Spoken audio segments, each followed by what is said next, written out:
Okay, so today in this lecture we're going to be talking about model selection and bias variance trade-off.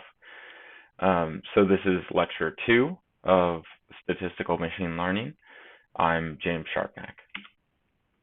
Okay, so we talked last time about linear regression, and let's talk a little bit more deeply about what goes into fitting and predicting linear regression. And we're going to talk a little bit about compute time. So last time we defined machine learning, which is effectively any computer program that learns from experience based on a task and some performance metrics, right?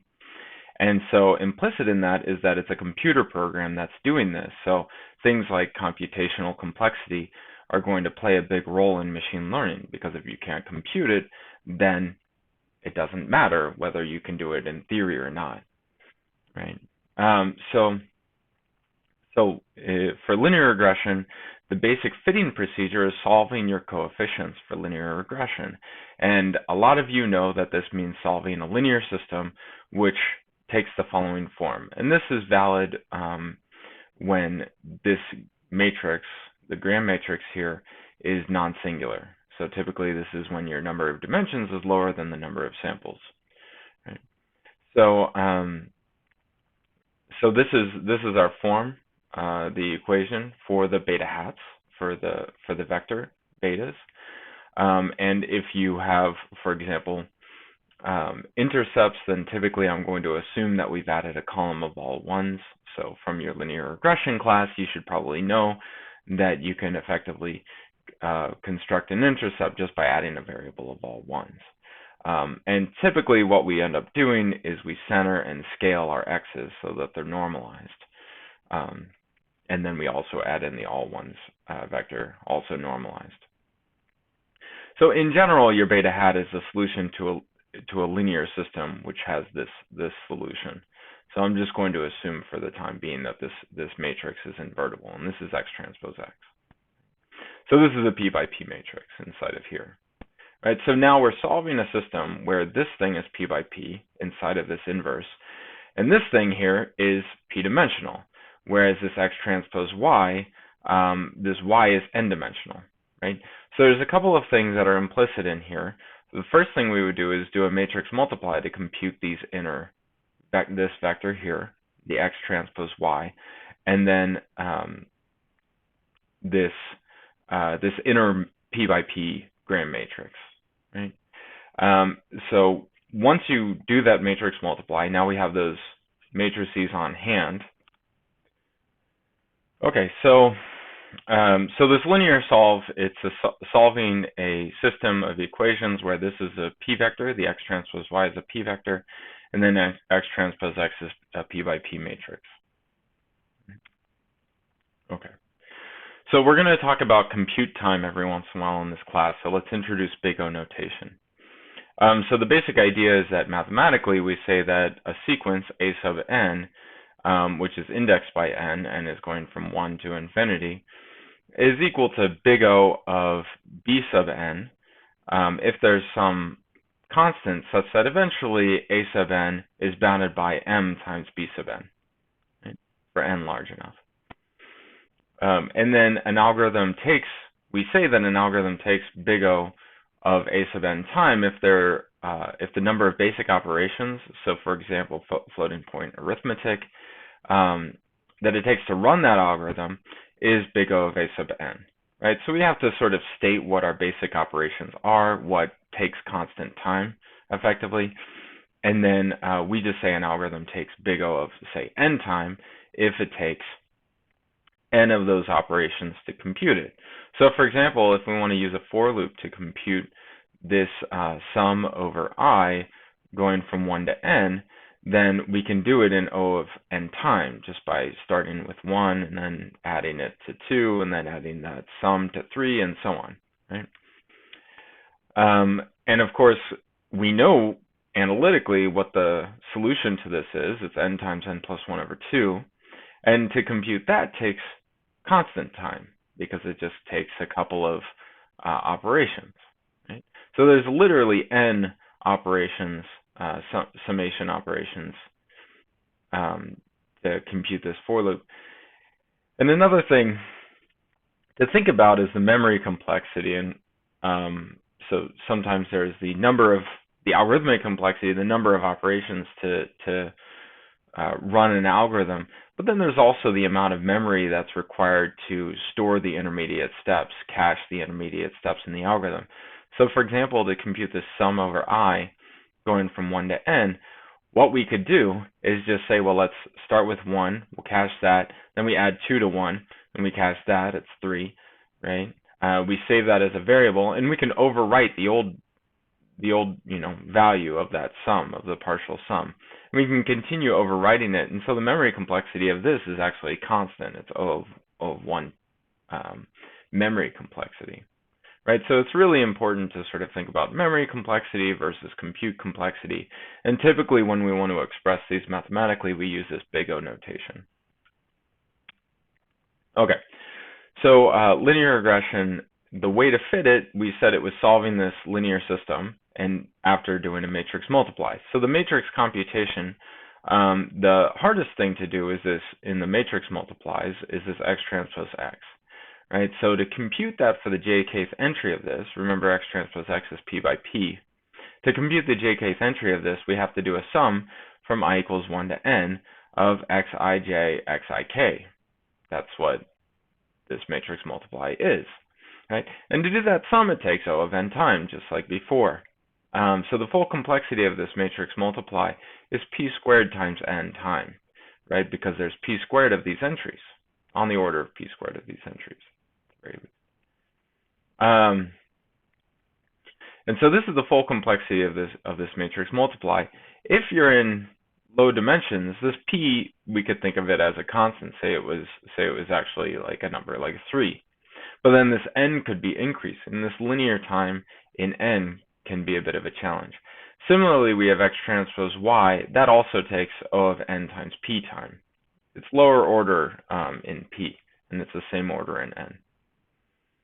Now, doing this matrix solve, we have a lot of options here. So, in your linear regression package, you're going to have things like Cholesky decomposition or LU decomposition. Other, there's a lot of options for doing this solve, right? So if we were to use Cholesky decomposition, the computational complexity is p to the third time, right? So the total complexity of fitting your linear regression is n times p squared plus p to the third. And so that matrix solve, if p is smaller than n, is actually the easier of the two.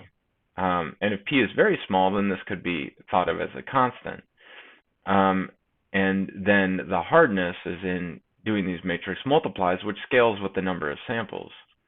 So it's sort of interesting that this beginning, the first step, doing these matrix multiplies, that's the portion that actually scales with the number of samples. Then after that, you can pretty much ignore the number of samples after you've done these matrix multiplies.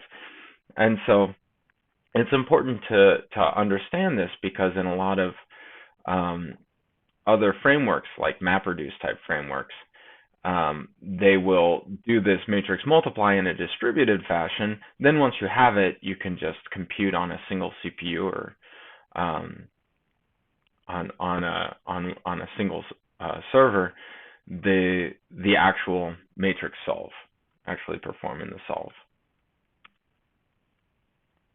Okay. So now that's how you fit. Once you do that, then you have your beta coefficients. Now, how do you predict? So if we're given a new vector of predictor variables, then we can compute our f hat, which is going to be the output of our predict, as equal to just the inner product of the beta hat and x. And typically we think of that as one intercept plus the weighted sum of the other all of the variables, right? So typically we think of the 1 as being the zeroth component of x, and then all of the remainder of the variables are the first through the pth components of x. Right? And doing this takes O of p time, right? So for a single point, this takes O of p time, and if you have m points, then this takes O of m times p time. Right? So in this sense, predict is very fast, right? Especially if you're in low dimensions. whereas the fit was relatively slow. It took n times p squared time on that order, if n exceeds p. You also have a couple of issues. We required that x transpose x was invertible, which is impossible if you're in high dimensions, and we'll return to this fact later on when we talk about the lasso. Another caveat is this f hat is linear, which is somewhat restrictive. Okay, so let's look at an example, just a toy data set that I constructed here, right above. So the x variable is just some grid of numbers from 0 to 1, and then y is this sinusoidal the sine of 1 over x plus some random noise, right? Which takes a Gaussian distribution. And we're going to plot this. Okay, so critically, this has a nonlinear relationship between the expectation of y, which is this the sine of 1 over x, and x, right? So linear regression wouldn't be very fruitful in this circumstance. It would probably produce a line that has a slight slope upwards. But really, we know that the conditional expectation of y given x is nonlinear, right? So this motivates us to use non-parametric methods, or methods that are not necessarily that at least are not restricted to being linear, right? So one of the early methods for non-parametric regression is K-nearest neighbors. So we're going to talk about that and compare it as a learning machine to linear regression, talk about its pros and cons. So K-nearest neighbors, the basic idea is that, first of all, you have to start with some sort of metric between your x variables, right? So typically we think of this as it's typical to make this the Euclidean metric. So throughout this lecture, we're just going to assume we're in the Euclidean metric. That's the L2 norm.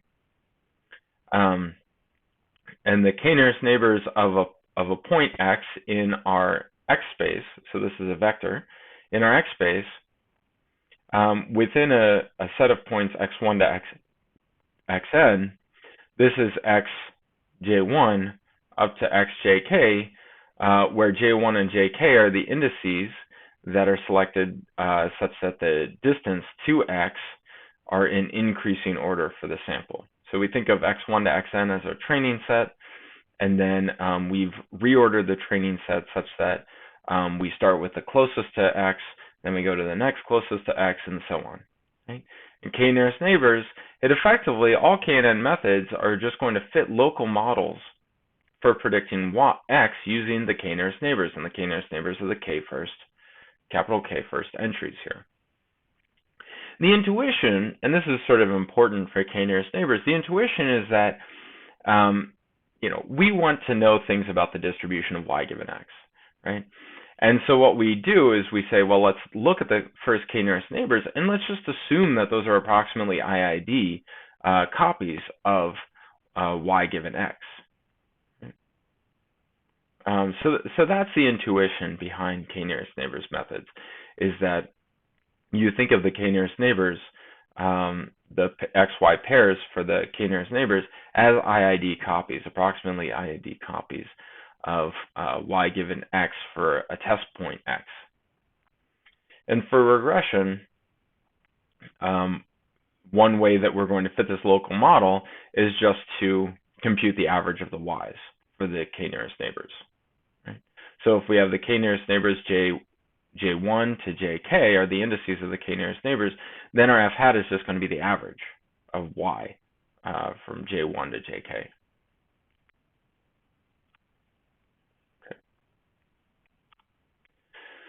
Okay, so let's use scikit-learn to fit K-nearest neighbors regression.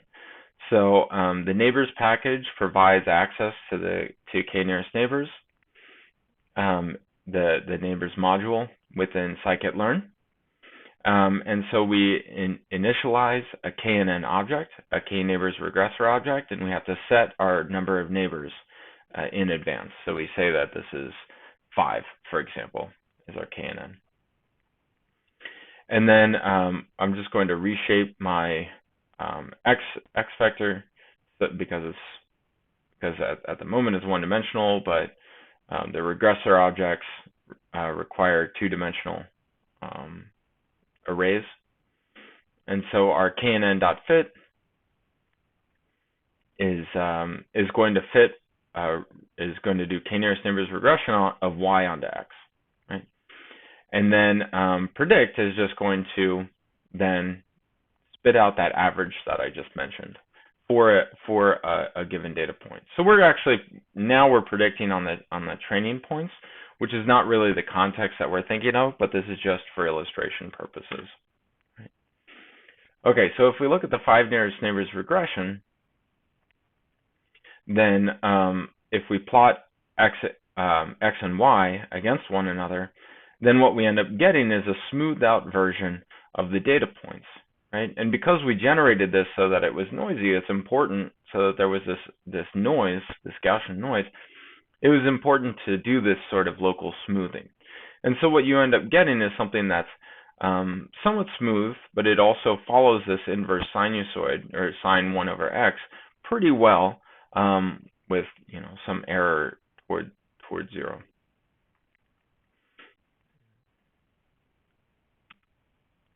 But critically, it's nonlinear. So we want to point that out right off the bat. This gives us a nonlinear regression function as opposed to linear regression. Right? So let's talk about the compute time for K-nearest neighbors. So the naive implementation is just to save the data, right? So let's go back to our K-nearest neighbors regression here. We just need to find for a new point x, we're going to need to find the K-neighbors of x and then find their corresponding y's and then average. That's the goal for the full fit and predict. And so if we have no additional structural assumptions, or if we don't want to do any sort of reprocessing, then the fit just has to save the data, right? Because when we get a new data point, we resort. We'll have to resort when we do predict. So imagine we have one-dimensional data instead of maybe high-dimensional data or data in some arbitrary metric space. If we have one-dimensional data, then we could sort our data, and then it would be easy to find the one nearest neighbor because we would do like a bisection method, right? So in one-dimensional, this sort can make the nearest neighbor look up very fast. It can take, for example, O of n log n. The sort takes O of n log n time, right? And that would be what our fit would do, is we would sort the data and get it ready for looking up what the nearest neighbors are, right? And in higher dimensions, there's actually these specialized data structures called KD trees that do this in multi-dimensional data.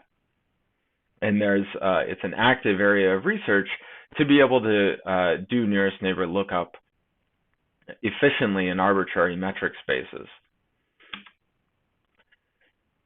Okay, so once we have it ready to find your K-nearest neighbors, once we have the data ready to find the K-nearest neighbors, then we can predict, right? And for each new point, we just have to find your K-nearest neighbors. So if it was unsorted, then we have to compute all these distances and then resort. So the resorting can take O of n time, and it's not that you have to sort everything, you just have to find the first K-nearest neighbors, and so that takes on the order of n time. And we can compare the predict method here to O of p for ordinary least squares. And if you're in low dimensions, this can be very, there can be a big difference between O of n and O of p. Also, something that we had to do was to compute all of the distances between the new point and all of the other points. And that would take O of n time as well. If it's sorted, and say we're in one dimension, for example, if it's sorted, then this can take O of log n time, right? Because we would say just do a bisection method, which eventually we would hone in on the K-nearest neighbors. Right? And in multi-dimensions, these specialized data structures, which are implemented in scikit-learn, can make this on the order of logarithmic time. Right? And so, and then taking the averages very fast once you've found the K-nearest neighbors. So finally, we'd like to mention that ordinary least squares did not have any tuning parameters. We just said we want to fit OLS with the intercept, and that was an argument. But then after we've made that decision, we are just OLS just has a unique solution, given the standard assumptions. But in K-nearest neighbors, K was a tuning parameter. This thing can change, and we had to select it. And so now we need a way to compare models, and luckily we already know one, which is looking at test error for training test splits. So one easy way to think about this is you can just treat each K as a different model, as resulting in a different model, and we can compare them as if we were comparing any other model. But it's very important to sort of understand what the effect of changing K is, and that's what the rest of this lecture is going to be about.